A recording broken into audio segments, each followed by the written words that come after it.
I think as I look here and see the bright eyes that are looking at me, I see not only the future, but I see the now.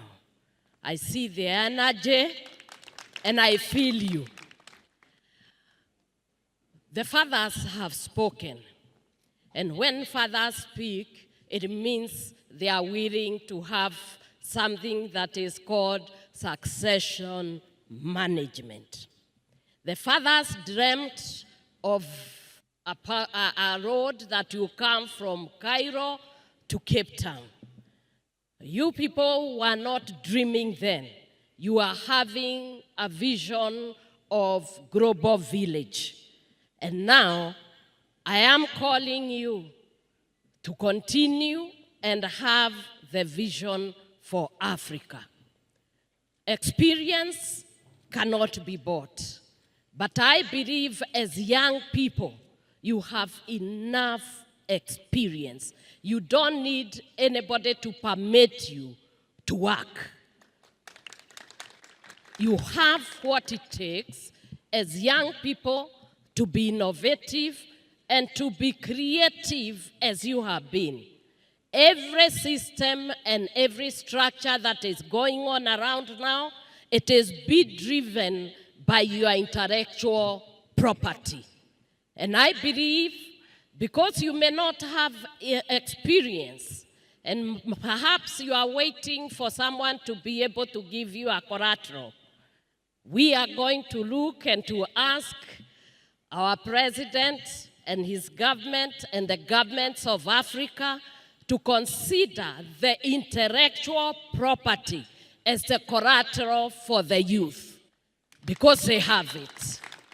And that way, with the borderless countries, you can be able to move not only physically, but you can also move with your ideas. And I think some of the things that you need to do, one of the things that can help you grow and expand is to have a sober Africa. We must get out of drugs, substance abuse, so that you can have great vision and ideas. Many of you have died, and we don't want you to die on us because you are the future. You are the mothers of Africa, you are the fathers of Africa, and I believe that if we can be able to harness that integrity, morality, ethics, and more family ethics, I believe you have a great future, and we are backing you. God bless you. And I would like to challenge our youth from Africa. Please, take your rightful place in this continent. We want to urge you to take leadership in all spheres of influence, not just in matters of innovation, not just in the tech space. We want you to be the leaders in business. We want you to be the leaders in sports. We want you to be the leaders in the creative economy. And we also want you to take leadership in the political management of your respective countries, because you have what it takes, you have the knowledge, you have the energy, you have the passion, and you are the people we need to put Africa in the world map. After this conference is done, I hope that those of us in leadership will do something to ensure that this moves from a talk shop and something actually does change for the youth of Africa. The youth of Africa, as you have heard, want clear, porous borders. For the women who are young, they want unrestricted access to opportunities, career opportunities for those who want to work. What does that mean? The restrictions that have traditionally been there, that we saw during COVID, that actually we can work around, we loosen those restrictions to allow young women to have access to work, whether they are working from home because they are young mothers. We expect these young people, especially young women, to still get into the family way. But one of the restrictions for young women to move up their career paths is that when they get into the situation where they have children, there are restrictions to how far you can go to work. The opportunity may be in Rwanda, for example, but you can't move from Kenya. It may be in Kisumu, but you are living in Kirinyaga.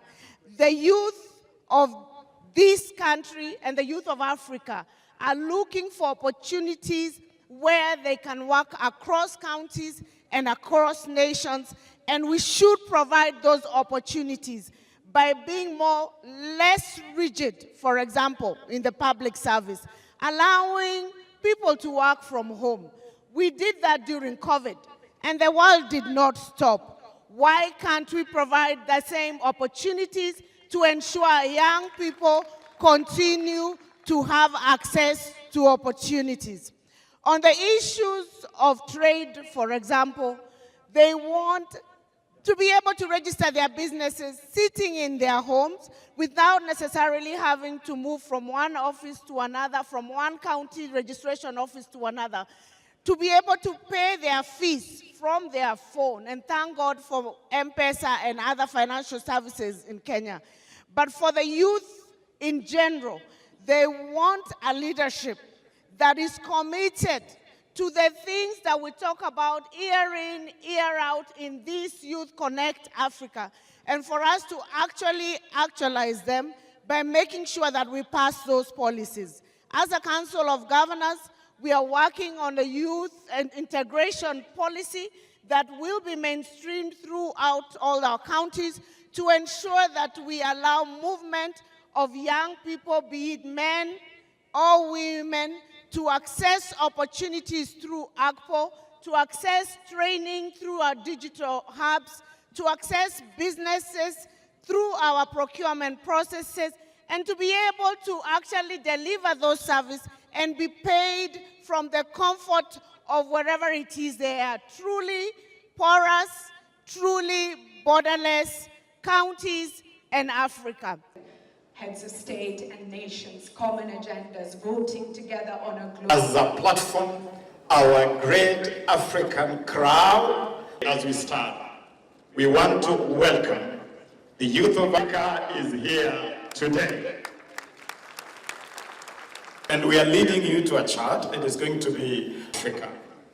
And we have curated a theme, nearly integration to really integration. This Africa with opportunities to generate a lot of... Some of those innovations are in this room, and allow me to acknowledge just a couple. I want to acknowledge Talanta Hela Online that has taken talent. So, President of the Republic of Kenya, and to His Excellency President William Ruto for that vision. And now may I invite Madam. To you, everything, learn from it, grow. Can you be the ones who build?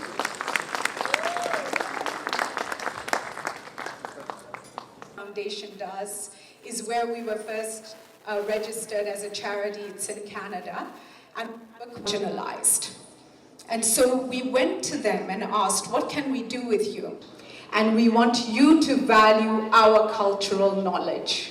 And so we're doing that. But the clay melts the wax. Young people of Africa, what an amazing moment. It is one that I always dream of as an African, because I know that this is the moment in which hope is born and born again in a world that is in despair. Today we witness the force of good for the world. Why does UNDP, Your Excellency, care about youth in Africa?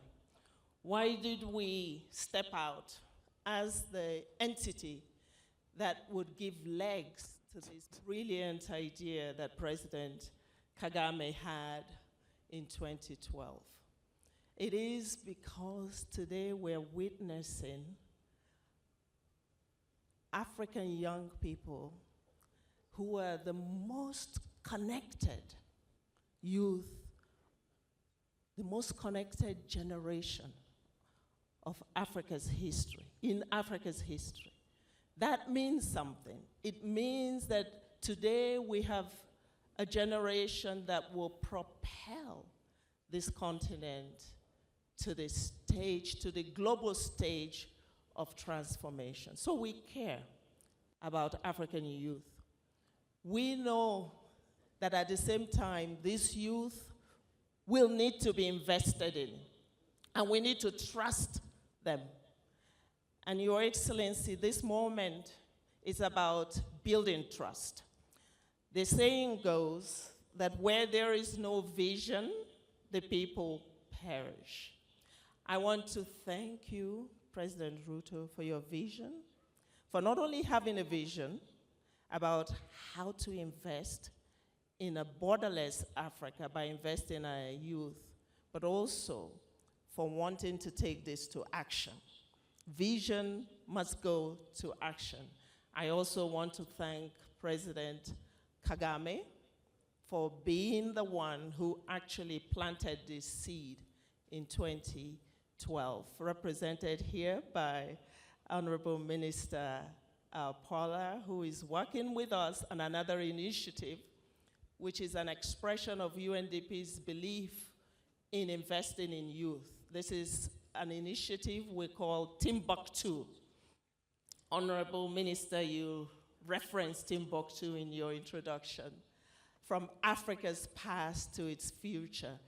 Here we want to bet on our young people by mobilizing a $1 billion fund to power Africa's startup revolution.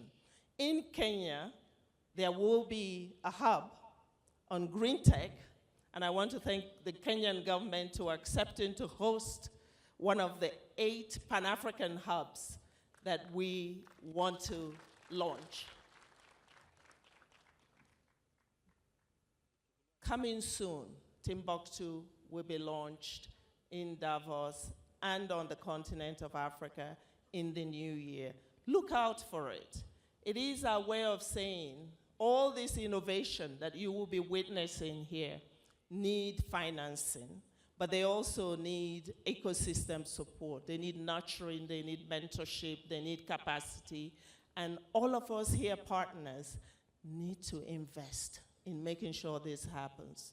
So UNDP has been responsible for bringing at least 400 youth to Youth Connect,